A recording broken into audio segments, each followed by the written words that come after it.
नमस्कार दोस्तों। कलयुग यानी कि कल पुर्जों का युग, जिसमें हम भगवान कल्कि के अवतरण का इंतजार भी कर रहे हैं। कई लोग ये भी बोलते हैं कि भगवान कल्कि आ चुके हैं, मगर पुराणों में ये लिखा गया है कि भगवान कल्कि की आयु जो है 1000 वर्ष की होगी। और आप जानते हैं कि अभी एक नॉर्मल इंसान एवरेज 80 तक जी सकता है, 80-90 तक जाता है। 1000 वर्ष अभी हमारी परिकल्पना से दूर है। इसलिए मेरा ये मानना है कि अभी कल्कि अवतरित नहीं हुए हैं, अभी उसके लिए समय है। ज्योतिष में अगर आप बात करें तो पराशर ऋषि ने होरा पराशर शास्त्र में लिखा है कि जितने भी 9 ग्रह हैं वही विष्णु के 9 अवतार हुए हैं आपको कर्म का फल देने के लिए। कल्कि का हालांकि उसमें कोई विवरण नहीं है। कई लोग ये भी बोलते हैं कि जो 7 चिरंजीवी हैं, जैसे अश्वत्थामा है, महाबली हनुमान है, परशुराम है, राजा बलि हैं, वेद व्यास हैं, ये सब भगवान कल्कि के अवतरण का इंतजार करें ताकि उनकी धर्म संस्थापना में उनकी सहायता कर सकें।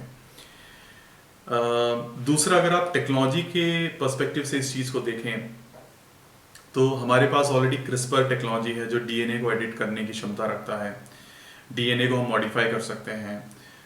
हमारे पास क्लोनिंग की टेक्नोलॉजी है। अगर हमारे पास किसी का डीएनए हो तो हम उस चीज़ को क्लोन कर सकते हैं, उस जीव को क्लोन कर सकते हैं। ये अभी संभव है, टेक्नोलॉजी है उसकी।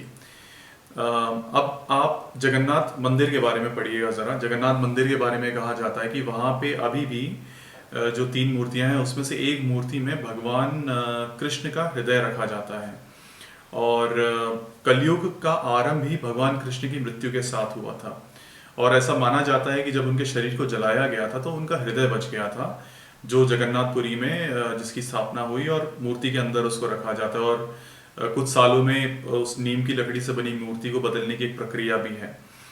तो अगर वाकई ही भगवान कृष्ण का डीएनए मौजूद है तो ये बहुत संभव है कि उसी को क्लोन करके आप भगवान कल्कि का अवतरण कर सकते हैं। क्योंकि भगवान के बारे में ये कहा गया है कि भगवान कभी पैदा नहीं हुए हैं। आप तुलसीदास की रामायण पढ़ेंगे तो उसमें लिखा है, भय प्रकट कृपाला दीन दयाला। मतलब भगवान प्रकट हुए हैं, भगवान पैदा नहीं होते हैं। तो उस संदर्भ से भी ये संभव है कि अगर डीएनए हो और एक कल पुर्जों के मानव की परिकल्पना की जाए तो वो कल्कि है। धन्यवाद।